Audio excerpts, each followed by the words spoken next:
السلام عليكم ورحمة الله وبركاته أصدقائي ومشاهدي القناة الأفاضل. النهاردة هتكلم عن حكاية تمثال وحكاية شعب تبرع لنحت تمثال. تمثال نهضة مصر.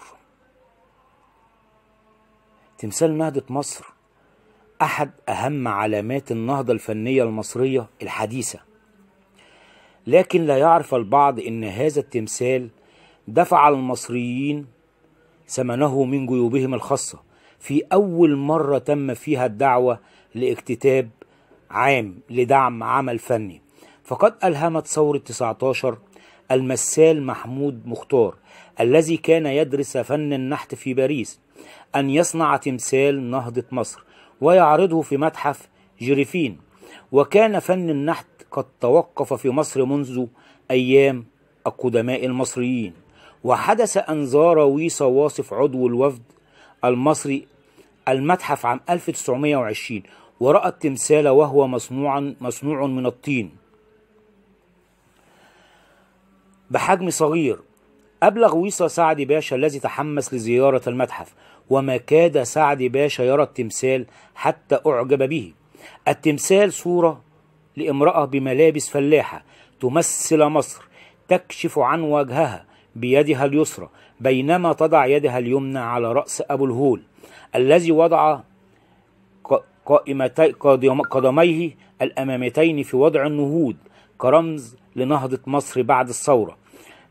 رأى سعد باشا أن يقام هذا التمثال في أكبر ميادين القاهرة لأنه يمثل مصر وثورتها ونهضتها إنذاك، ولكن لكي يقوم يجب أن يتحول من الطين إلى حجر أو إلى رخام، ويجب أن تخصص له الحكومة ميدانا.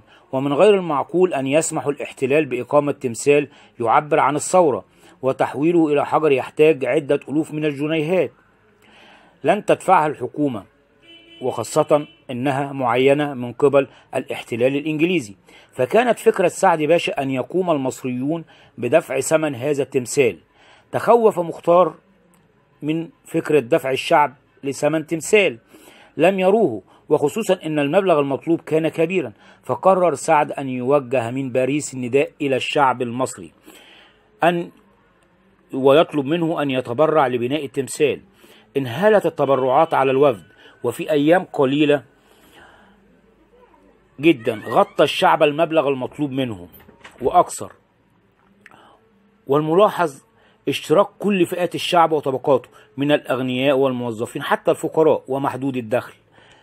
وهذا يذكرنا بما فعله المصريون حين طلب الرئيس السيسي من الشعب المصري الاكتتاب والدفع لبناء قناة السويس الجديدة، وتم لم المبلغ كله في أيام معدودات.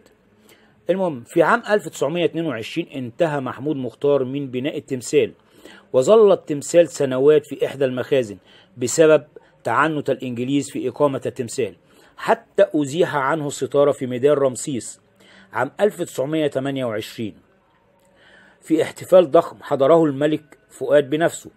وفي عام 1955 تم نقل التمثال إلى ميدان الجيزة أمام حديقة الحيوان، وما زال قائما إلى الآن.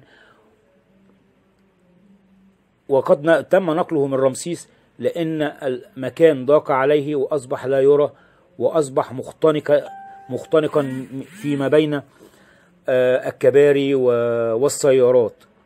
ولهنا أشكركم وأشكر من شاهدنا واستمع إلينا، وتحية طيبا من القلب إلى حضراتكم. خالد محرم. السلام عليكم ورحمة الله وبركاته.